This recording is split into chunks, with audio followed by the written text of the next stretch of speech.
and welcome to Greencrest webinar on mobile payments. The topic today is, have we reached the tipping point? It's an interesting topic and with a lot of VC interest and new innovations in the space. But before I introduce myself and go into details, I'll let you go over to the next slide, which is a disclaimer, the customary disclaimer page that you can go over at your convenience.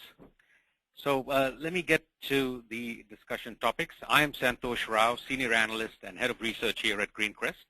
With me is my colleague Max Wolf, Senior Analyst and Chief Economist. So we will be following our regular format today. Max and I will take turns on the various topics, and we'll wrap it up later with a Q&A session. So roughly 20 to 25 minutes of presentation and 10 minutes of Q&A. So with that, let me go over the topics briefly, kind of give you a framework for today's discussion. We'll start off with the market size and growth projections, and also the ecosystem around in this growing space. Also the technology that's behind all this payment system. Then we'll go to the key trends and challenges in the mobile payment space, followed by our investment thesis, a bull and bear case summary of our thesis, the winners and losers in this space, and a few selected emerging private companies that we think are really making a mark in this space, and then we'll wrap it up with a Q&A session. So with that, let me hand it over to Max Wolf, who will kick it off with the mobile payments market size. Thanks to all of you for joining us. Just a note, we'll try to keep this fairly short as there seem to be quite a lot of you, and thank you all for joining us. And so we'll try to do our best to take as many of the questions that we expect you to push in as we possibly can. So my first duty here today is to give you a little bit of a flyover in two regards. One is, how big is the space today? Two, where do we see the space going? How big will it be in the not too distant future? So here we're talking in the 2017, so about 4 years out time frame, and also what sort of defines the space as it presently sits. So you can see here that we're using the Forrester US forecast here, which is for about $90 billion by 2017. That's as against about $13 billion looking backward for last year. What that means is more than a 6 to 7x type story here. We do anticipate this story. This is a sort of middle of the road estimate, so there are plenty of estimates above, plenty of estimates below. We sort of like to try to take the average of the enthusiasm in the space. Why do we think this growth is reasonable, the middle of the range? Simply because it's consistent with what has been an accelerating growth story. And again, it's an accelerating growth story off a still fairly lackluster base. So we look at the base even here in 2013 as it's forecasted thus far year to date. And we have the sort of technology of the future. Well, one of the running jokes in the space is that mobile payments are the technology of the future. They were the technology of the future last year, and that unless we see some concentration and coalescence around technologies, they may continue to be the technology of the future for a few more years to come. We added the Gartner estimation on global to the Forrester estimation in the US, just to give you an idea of how big we see this market evolving into over the next, again, 3 to 4 years. So a $721 billion story, which is at least a 3x. What should be interesting to everyone there is that the majority of the growth will be ex-US, and we think that has to do with a lot of things, including the dependence on mobile and smart devices as a basic form of personal computing and digital payment. And in a lot of developing contexts, you're going to see the mobile payments as the first non-traditional mediated payment system because they're going to be technologically jumping, much the way we saw that with email and apps, where the smartphone is going to be the 21st century delivery device, in part because it doesn't face quite as crowded a field in a lot of developing locations. So now moving from the market sizing that slide 4 demonstrates to you using the Forrester and Gartner, if we switch to slide 5 now and take a look at the ecosystem, this is one of our key thematics for the area.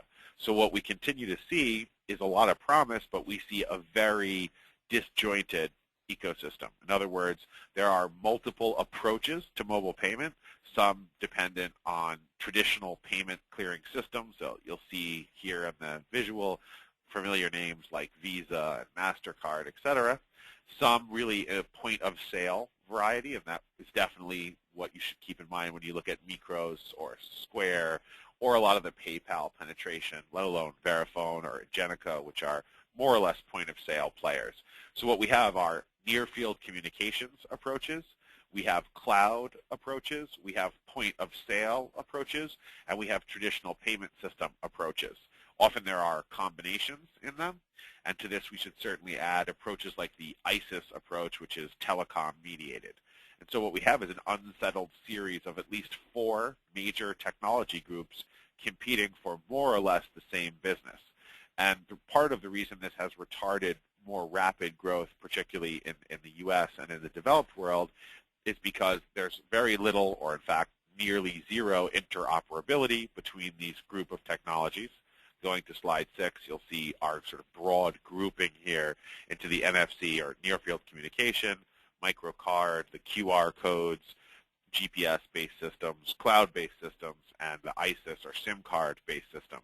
So what you have are really 5 or 6 competing walled gardens, which retards interoperability, frustrates consumers who are in the early stage of adoption in the developed world, because in the developed world they have so many other payment modalities that they can choose. We believe this has been part of the problem. It's fragmented the market, and it's prevented any mobile payment solution provider from claiming anything like universality. So if you really want to be Mr. or Mrs. Mobile Payments, you're probably going to have to carry multiple mutually exclusive systems, any one of which will be frustrating at multiple points of attempted purchase. And that, we believe, has produced a situation of restrained but fairly rapid growth off a somewhat lackluster base, with a lot of opportunity for concentration and huge returns to scale by mass adoption technologies. And with that, I will advance the slide and turn it back over to the capable hands of Santosh. Thanks, Max. That's a nice segue into my next slide, which is the key trends. I think this is just diving deeper into the space. We believe there are a number of key trends and challenges that are shaping the industry. First, let me go over the trends, and then we'll go over the challenges. New applications and technologies are emerging, which is QR codes, like Max talked about, cloud-based systems, the geo-positioning systems. So all this is a good thing. With the convergence of various platforms and the introduction of app stores and new software, and how the MNOs, the mobile network operators, how they don't really have the control that they had in the past. That this has opened up a whole new space for entrepreneurs and technology experts to come up with new products and new innovations, and that's really a good thing for this space. Second bullet is the consumers and merchants are beginning to see value in mobile payments now. Well, of course, the security and privacy issues are still important for consumers, but they are slowly warming up to that. That there's improvement in security features, and consumers in general are warming up to e-commerce on the cell phones or the mobile phones. On the other hand, merchants are seeing value in the mobile payments as well. There's a big opportunity to monetize the data that they get and target their products much better to a better user base. So that's another good trend that's shaping this sector. The third one is NFC, which was almost a poster child for mobile payments, mobile wallets at one point, but it has been slow in adoption, has been behind the curve for a number of reasons that we'll go into later on.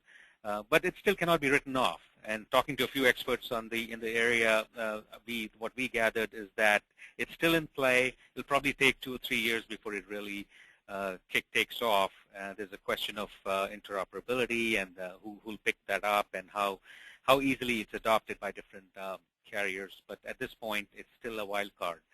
And the last one is the fast adoption of mobile payments in the unbanked and underbanked segments of the world. That's a big catalyst for this space, especially in emerging countries, or in Kenya and other places where SMS-based banking, the money transfers, is a very big deal. And a lot of them don't have checking accounts, but they have mobile phones. So it sets them up very well for SMS and for mobile payments. So that's a positive trend that's driving this sector. On the challenge side, on the next slide, which is 8, this is a very overhanging issue in this space, and that's really stunted the growth of this overall space. First one is the fragmented and rather than cohesive and interoperable payments market. That's really a big challenge at this point, because for anything to grow fast in any other sectors that we have seen in technology, there has to be some interoperability and some standardization. So, and that's taking time. Every stakeholder has its own interest, and it hasn't really come together at this point. The second point is the changing customer behavior is not easy. We all know that. And like I mentioned earlier, privacy and security issues are big. And any new application that comes up has to be better and faster and more convenient than paying cash and taking out your credit card and paying things. And that's not easy. I mean, so why fix something that ain't broke, as they say? And that's a big challenge that this sector is facing at this point. Then there is the technology issue. Do we go with the Square-like system, or do we go with the NFC-based system, or any other emerging technology? So that needs to be coordinated. We need to find the right mix.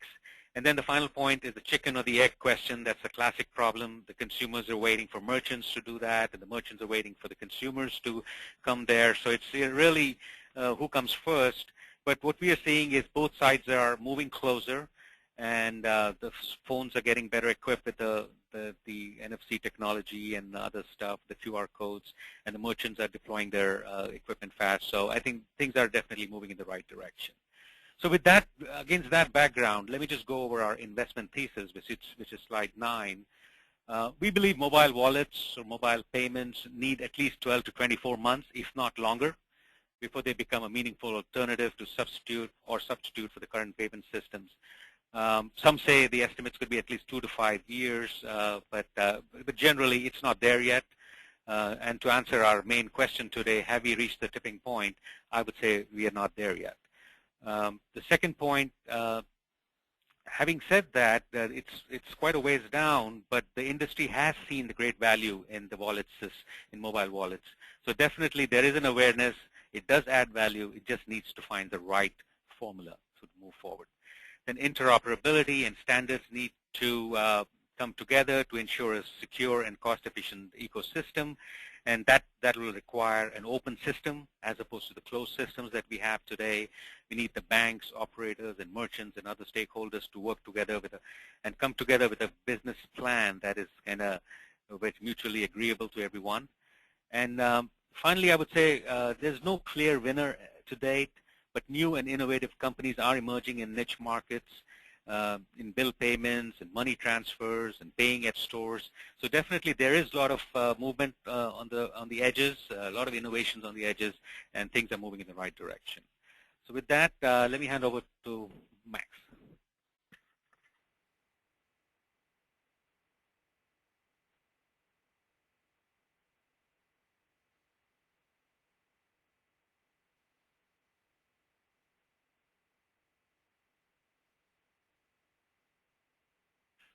Fairly rapid succession here. There does seem to be quite an investor willingness to fund particularly some of the more compelling early stage stories.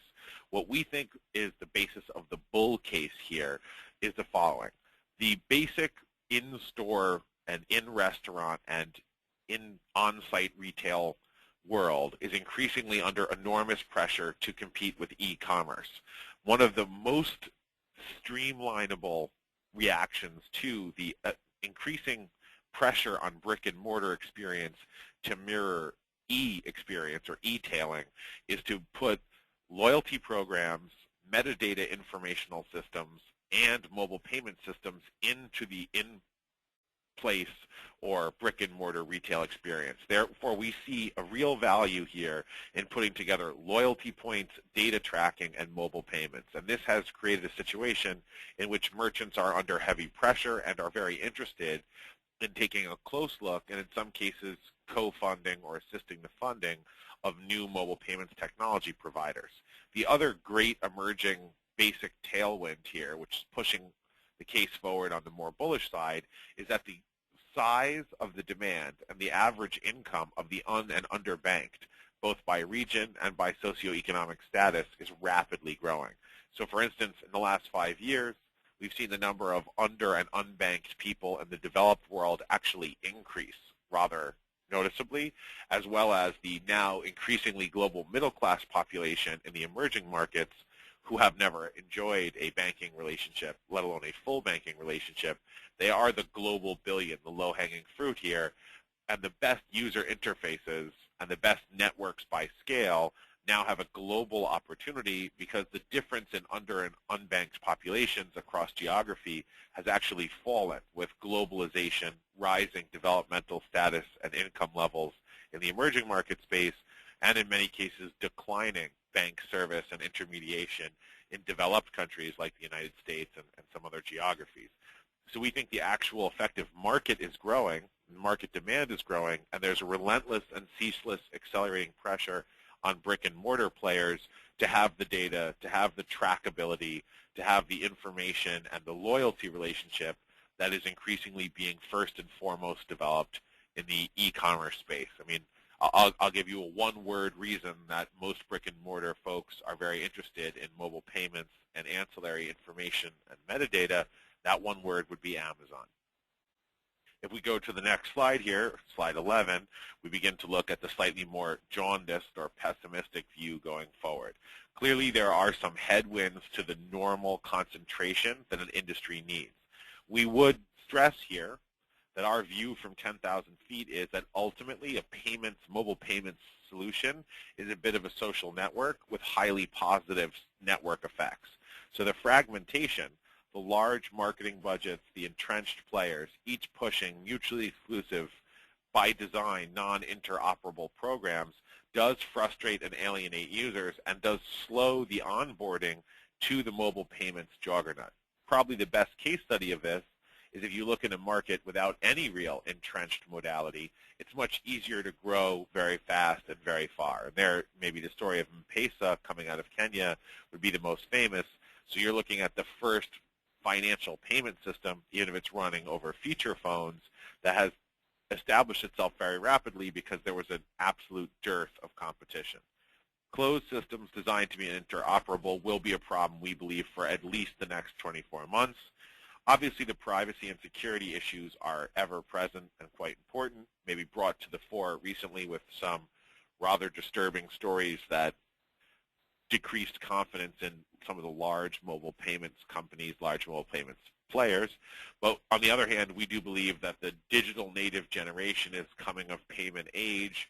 They rely on the cell phone as an anthropomorphized part of the family, and getting them to do anything through a smartphone or a tablet is a lot easier than their parents or even the intergenerational folks 5 to 10 years older. With that, I will hand you back to Santosh. Thanks, Max. Let me go over the winners and losers in this space.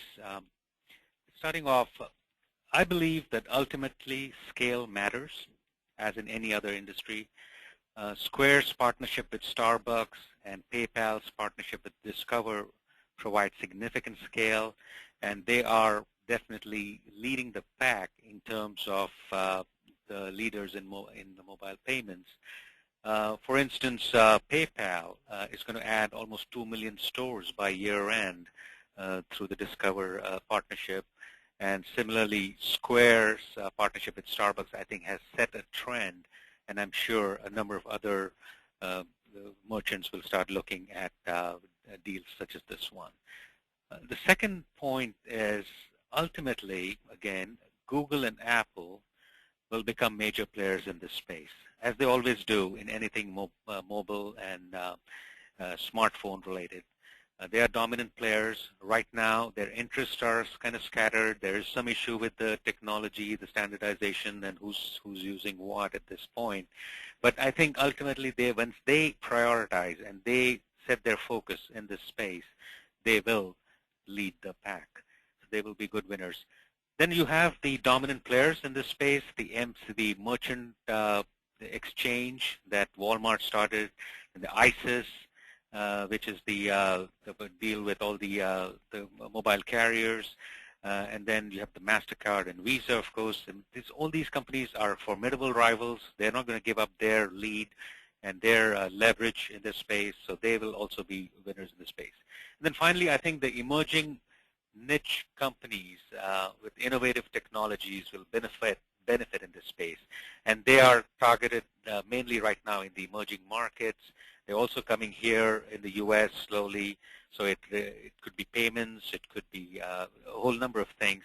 But these companies have come up with nice applications that are really making the consumers very comfortable with the whole idea of mobile payments. So let me go on to the next slide. What we did was scan the space and came up with a few private companies, a selected few, there are a whole number of them. They're small at this point, but they are growing. We think these are definitely making a mark in the space. You have Square, Level Up, Payoneer, which is a profitable company with a worldwide presence. Then you have Pay Anywhere, and you have GoPayGo, pretty much down the line. Then you have Front Desk, Clip, and Sellum here. So these are all small companies, innovative companies using technology with new applications and really driving the interest in this space. And I expect more to come down the road. PayPal has Beacon, and then you have Flint Mobile that uses camera. So what I meant was very innovative. It's coming. I mean, it has opened up a whole new space with all this new applications. So you will see a number of private companies in this space come up. So with that, we end our formal presentation. We will go to the Q&A point at this point. So we will just pause for maybe 30 seconds, just compile all the questions. We have a whole bunch of them right now, and we'll get back to you in a few seconds.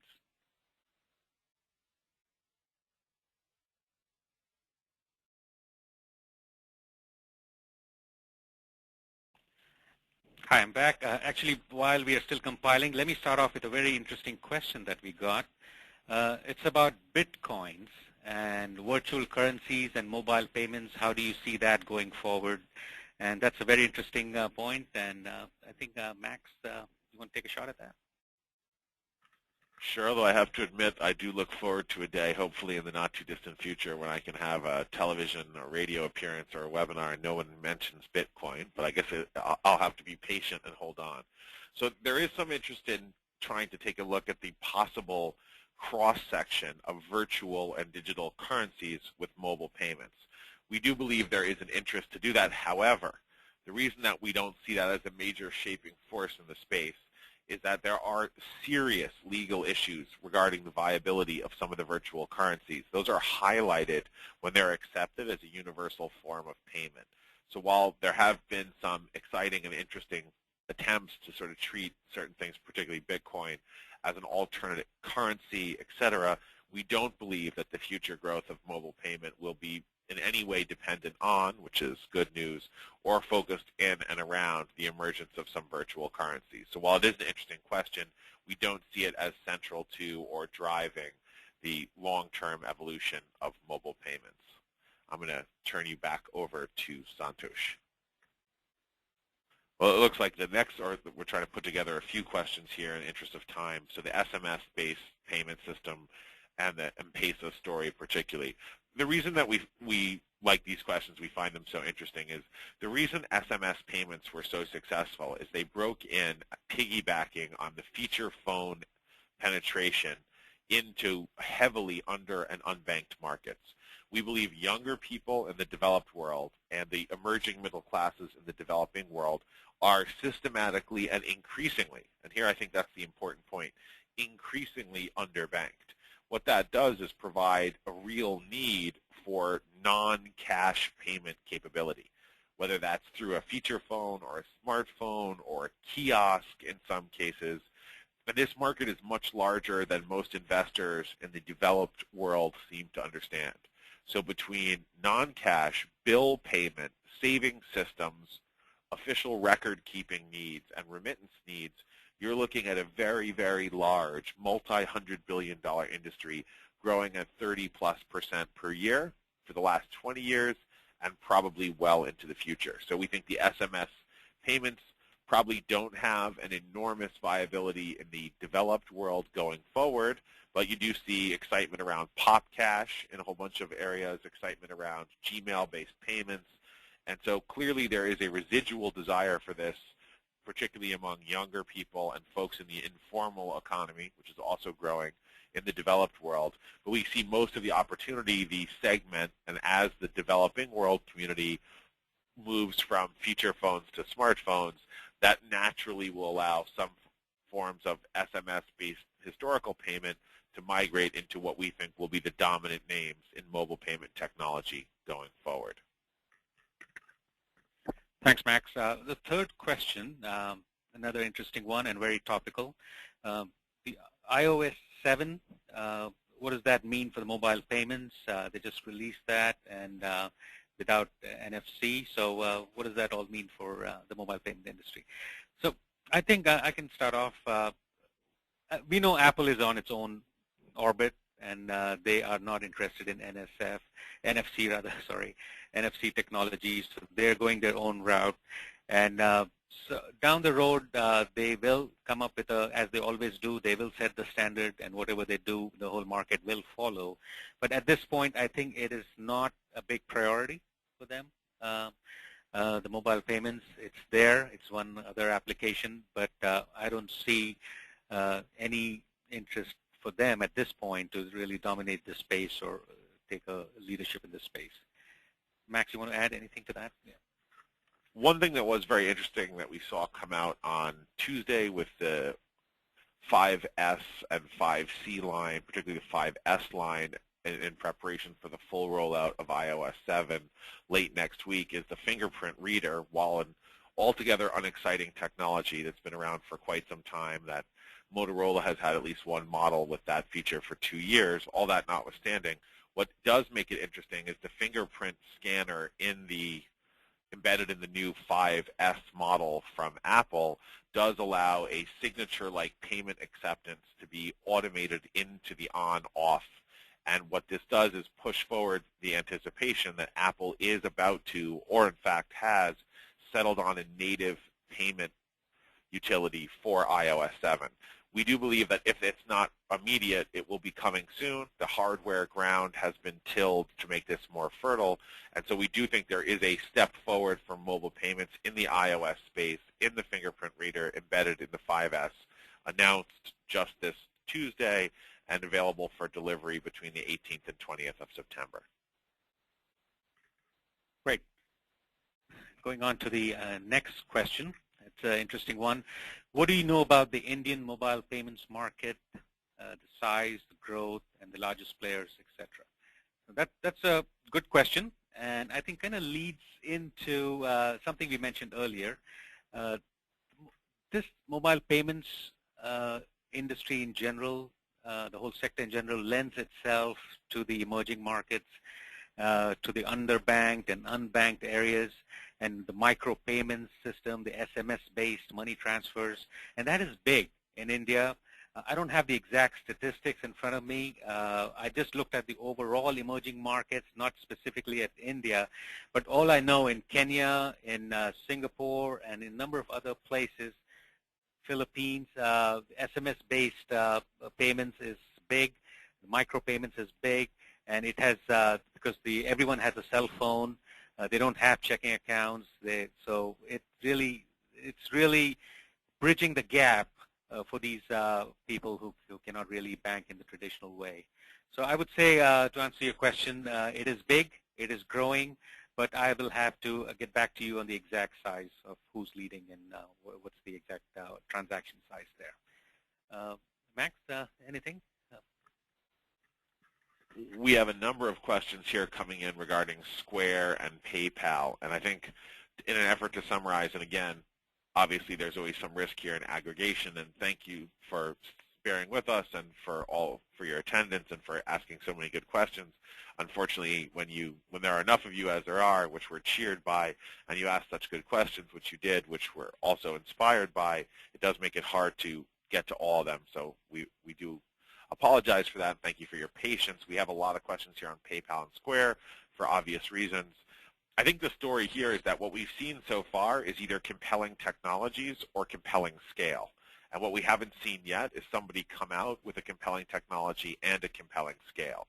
So Square has done pretty well on the scale front. The technology generally, with some increasingly interesting recent exceptions, has been lackluster at best, often at least one full generation behind what looked like the pace-setting enterprises in the space. PayPal likely certainly has the embedded user base. They have the comfort. They have the brand name. They have been aggressively pushing out the technology, but the technologies have been changing so quickly and they're so non-interoperable that particular technologies aren't doing very well at getting scale, even when sometimes particular brand names can. We do think that gives a certain advantage to a player like PayPal, which has demonstrated a reasonable amount of creativity and certainly comes to market with scale. I know we're almost out of time here, but Santosh wants to answer one more question. So again, sorry if we didn't get to all of your questions. Thanks to all of you for joining. Thanks for all the questions. I'll turn it over to him for the last comment. Actually, I think, Max, we are out of time. So what I'll do is kind of give you the closing comments here. And any questions, we will be glad to take it offline, and we'll get back to you. So with that, I want to thank you for joining us today. We will hope to continue our discussion on this topic and all the other ones that we cover. Any disruptive technology, any new emerging technology is our strength here at Greencrest, and we will be glad to discuss them with you. Our subscribers will get a full report tomorrow. We'll have a full detail of this presentation and more. The people who are not subscribers and interested in the reports, please do call us, and we will make arrangements to get the report to you at some point. Later on, I would say stay tuned for more webinars down the road and our continuing reports and sector reports and company reports that we publish periodically. Thank you for joining us again, and hope to see you soon.